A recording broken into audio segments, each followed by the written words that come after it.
Antes de empezar, déjame decirte algo con honestidad. Si este contenido te aporta, si te hace pensar, si en algún punto te incomoda o te ordena ideas, te agradecería de corazón que te suscribas, no como un gesto automático, sino como una forma de apoyar este espacio para poder seguir creando contenido con intención, con profundidad y con amor. Aquí no venimos a correr detrás del algoritmo, venimos a construir conversaciones que valgan la pena. Hoy vamos a hablar de algo que casi nadie explica de frente. Vamos a hablar de educación financiera, pero no desde tips rápidos, ni desde promesas vacías. Vamos a hablar de lo que nunca fue un accidente, de por qué nadie nos enseñó a manejar dinero, de por qué en la escuela aprendimos tantas cosas, menos aquello que más iba a condicionar nuestra vida adulta: impuestos, deuda, activos, reglas del juego, silencio absoluto. Este episodio está inspirado en la conspiración de los ricos, pero no para resumirlo, sino para atravesarlo, para usarlo como excusa y mirar más profundo, para preguntarnos si de verdad fue descuido o si hubo una omisión tan normalizada que terminó pareciendo natural. Si alguna vez sentiste que trabajas duro, pero no avanzas, si alguna vez pensaste, soy malo con el dinero, sin saber exactamente por qué, si alguna vez intuías que nadie te explicó las reglas completas, quédate, te lo digo en serio, quédate hasta el final, porque esto no va de aprender un truco más, sino de entender algo que, una vez que lo ves, ya no se puede desver, y a veces una sola claridad bien puesta vale más que 1000 consejos sueltos. Aquí no se trata de ignorancia casual, y es importante decirlo desde el inicio, sin rodeos, sin suavizarlo para que suene aceptable. No es que nadie supiera, no es que se les olvidara, no es que el sistema educativo no tuviera tiempo. Se trata de una omisión estratégica, de un silencio cuidadosamente normalizado, de una ausencia tan constante que terminó pareciendo natural, porque cuando algo falta desde siempre deja de percibirse como una falta. Durante años nos dijeron que la educación era la llave, que estudiar era el camino, que mientras más títulos acumularas, más preparado estarías para la vida. Y sin embargo, hay un área central, transversal, inevitable en la vida adulta, de la que casi nadie habló jamás en el aula: el dinero. No como deseo, no como ambición, no como lujo, sino como herramienta básica de supervivencia, de decisión y de poder. Nadie nos enseñó a manejarlo, a entenderlo, a cuestionarlo. Y eso no es un detalle menor, es el núcleo del problema. El libro La conspiración de los ricos incomoda precisamente porque no acusa a individuos, no, sino a estructuras, porque no señala a un maestro, a una escuela, a una institución específica, sino a un patrón que se repite en casi todos los sistemas educativos del mundo. Un patrón que dice: puedes aprender historia, pero no impuestos. Puedes aprender literatura, pero no deuda. Puedes aprender fórmulas complejas, pero no cómo funciona un estado financiero personal. Puedes graduarte con honores y aún así ser completamente analfabeto en el lenguaje que más va a influir en tu vida adulta. Y lo más inquietante no es que no se enseñe, es que se evita. El dinero se vuelve un tema incómodo, casi tabú. Se trata como algo sucio, peligroso, secundario, como si hablar de él corrompiera la pureza del conocimiento, como si entender cómo funcionan los impuestos, los activos o el crédito fuera menos noble que memorizar fechas o conceptos que jamás volverás a usar. Esa jerarquía no es inocente, esa selección de contenidos no es neutral, porque el dinero no es solo un medio de intercambio, es una estructura de incentivos, es una red de reglas invisibles que determina quién tiene margen de maniobra y quién no. Quien entiende esas reglas puede jugar, quien no solo obedece. Y la escuela, lejos de nivelar ese terreno, muchas veces lo profundiza, enseña a cumplir, no a cuestionar, a seguir instrucciones, no a diseñar sistemas, a buscar aprobación, no a entender consecuencias. Desde pequeños aprendemos a levantar la mano para hablar, a pedir permiso, a esperar indicaciones, a repetir lo que se nos dice que es correcto, y ese entrenamiento funciona muy bien para crear empleados funcionales, personas que saben cumplir procesos, respetar jerarquías y no salirse demasiado del marco, pero la vida financiera no funciona así. El dinero no responde al mérito académico, no premia la obediencia, no valora el esfuerzo si no está bien dirigido y sin embargo nadie nos lo dice. ¿Por qué la escuela evita hablar de impuestos? Porque los impuestos no son solo números, son política, son poder, son diseño social. Hablar de impuestos implica hablar de quién paga más, quién paga menos, por qué ciertos comportamientos son premiados y otros castigados. Implica mostrar que el sistema no trata a todos por igual y esa conversación incomoda porque rompe la idea de neutralidad, porque obliga a pensar, porque despierta preguntas que no tienen respuestas simples. ¿Por qué nos enseña la diferencia entre activos y pasivos? Porque esa distinción cambia destinos, porque una persona que entiende esa diferencia empieza a tomar decisiones distintas, deja de comprar cosas que la empobrecen aunque la hagan sentir rica, empieza a ver oportunidades donde antes solo veía gasto, y alguien que ve oportunidades deja de ser completamente dependiente, deja de necesitar que le digan siempre qué hacer. ¿Por qué no se habla de deuda con profundidad? Porque la deuda es el lubricante del sistema, porque una persona endeudada es una persona predecible, necesita ingresos constantes, necesita estabilidad, necesita cumplir. La deuda no es solo financiera, es psicológica, te ata al futuro, te roba margen, y cuanto menos entiendes cómo funciona, más fácil es que la aceptes como algo normal, inevitable, incluso deseable. Nos enseñaron a temer al error académico, pero no al error financiero. Nos enseñaron que sacar malas notas era fracasar, pero endeudarnos durante décadas era responsabilidad. Nos enseñaron a competir por calificaciones, pero no a entender contratos, a buscar diplomas, pero no a leer letras pequeñas, a confiar en instituciones, pero no a entender sus incentivos. Y aquí aparece una pregunta incómoda. Si el dinero es tan central en la vida adulta, ¿por qué se le deja fuera de la educación formal? ¿Por qué se delega su aprendizaje al azar, a la experiencia dura, al error costoso? ¿Por qué pareciera que solo algunos, generalmente los que ya vienen de familias con cierto conocimiento financiero, aprenden ese lenguaje desde casa, mientras el resto lo descubre tarde, mal y a golpes? La respuesta no es maldad individual, es diseño sistémico. Un sistema no necesita ser explícitamente perverso para ser profundamente desigual. Basta con que reproduzca las mismas omisiones generación tras generación. Basta con que enseñe lo suficiente para funcionar, pero no lo suficiente para cuestionar. Basta con que forme personas capaces de sostener la maquinaria, pero no de rediseñarla. La educación financiera nunca fue un accidente porque su ausencia produce resultados demasiado convenientes. Produce personas que trabajan duro, pero no avanzan, que ganan más, pero no se sienten más libres, que aumentan ingresos, pero también aumentan gastos y deudas. Personas que creen que el problema son ellas, ¿no? O sea, su falta de disciplina, su mala suerte, su poca inteligencia, cuando en realidad nunca se les dio el mapa completo. Y lo más perverso de todo es que esa falta no se vive como una ausencia externa, sino como un defecto personal. No se percibe como algo que faltó en la educación, sino como algo que sobra en uno mismo. Incapacidad, torpeza, desorden, mala cabeza para los números.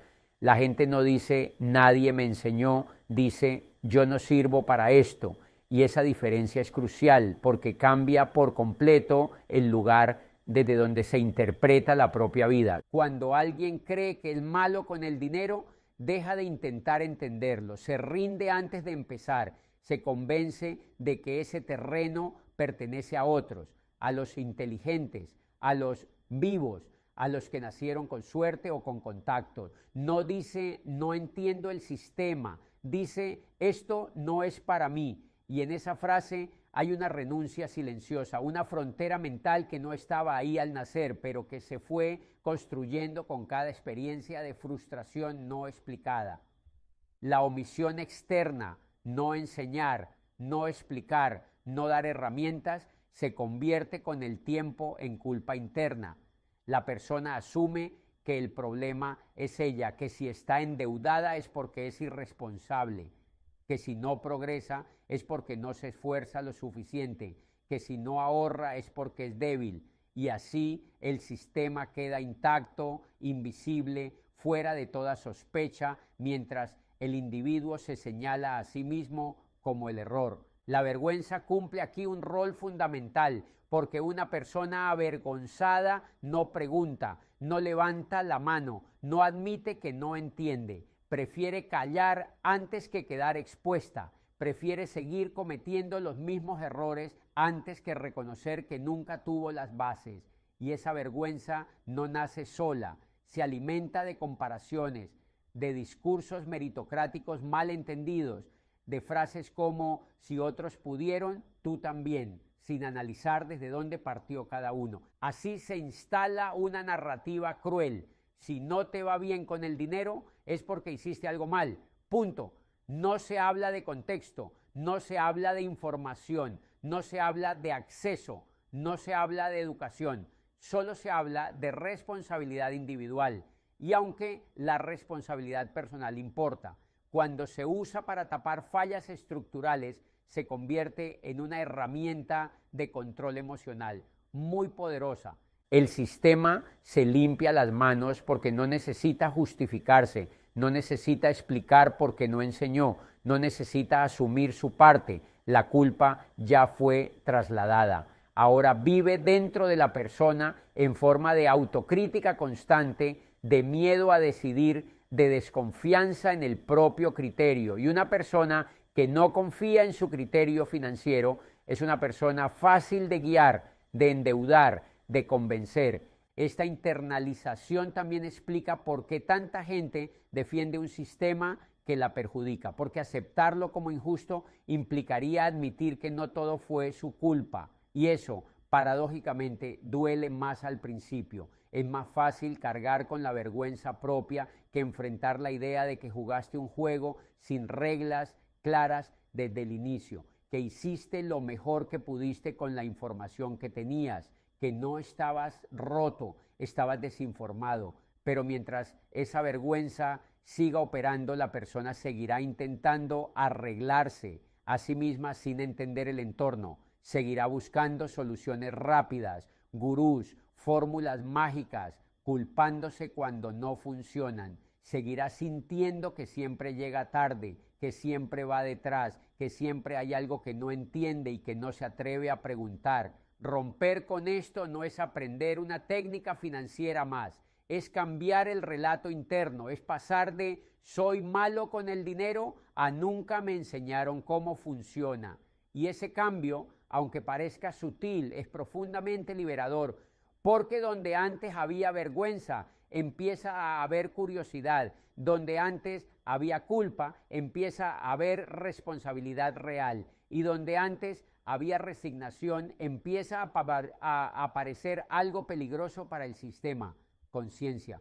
Cuando la culpa deja de ser interna, el foco se desplaza. Ya no te miras como el problema, sino como alguien que necesita herramientas. Y una persona que busca entender deja de ser dócil, empieza a hacer preguntas, a comparar, a dudar, a elegir con más cuidado.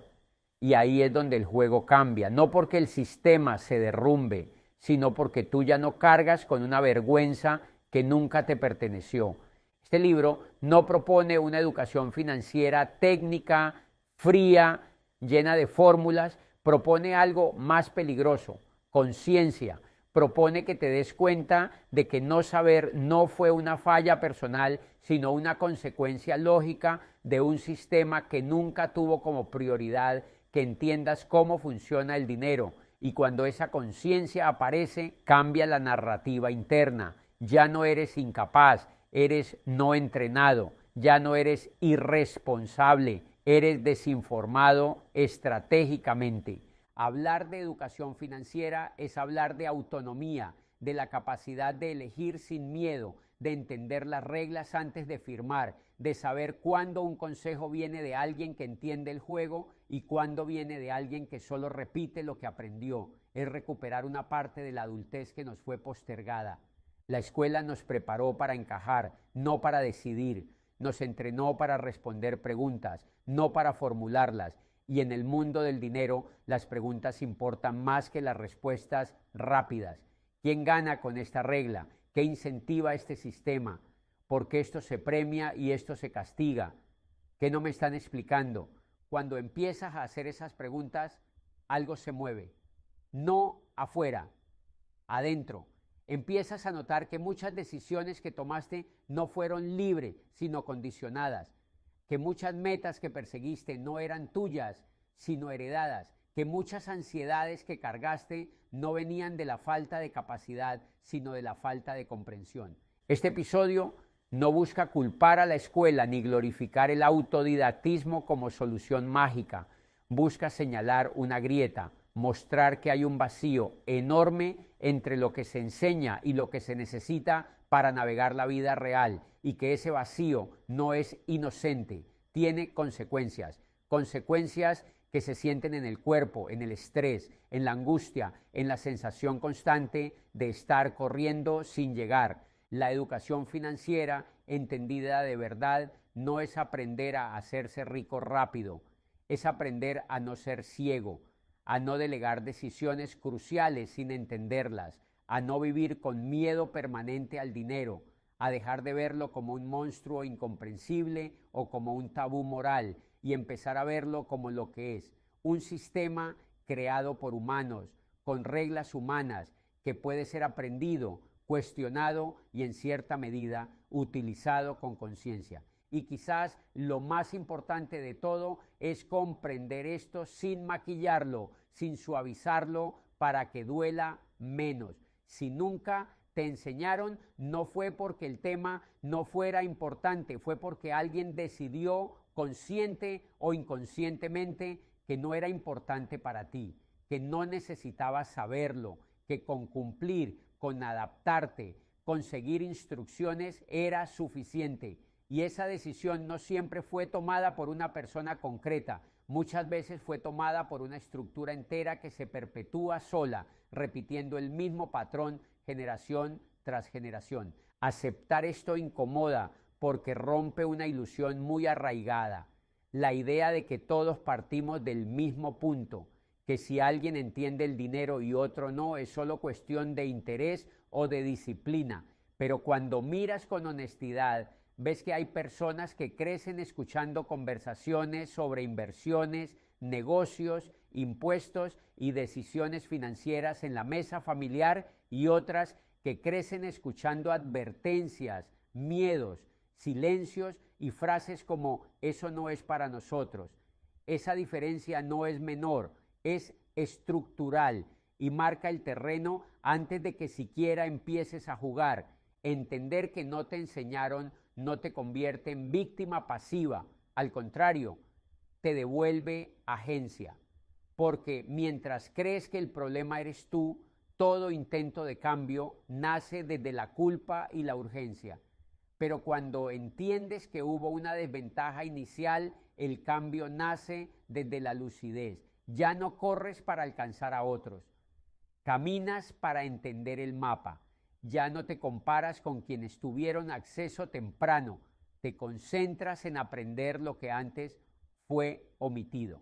Esta comprensión es incómoda porque obliga a mirar atrás y revisar muchas decisiones con otros ojos, decisiones que tomaste creyendo que no había alternativa, caminos que aceptaste pensando que eran los únicos posibles, y puede doler ver que muchas renuncias no fueron elecciones libres, sino consecuencias de no haber tenido información suficiente. Pero ese dolor no es estéril, es un dolor que ordena, que pone las cosas en su lugar. Vivir desde la desventaja sin saberlo es una de las formas más silenciosas de desigualdad.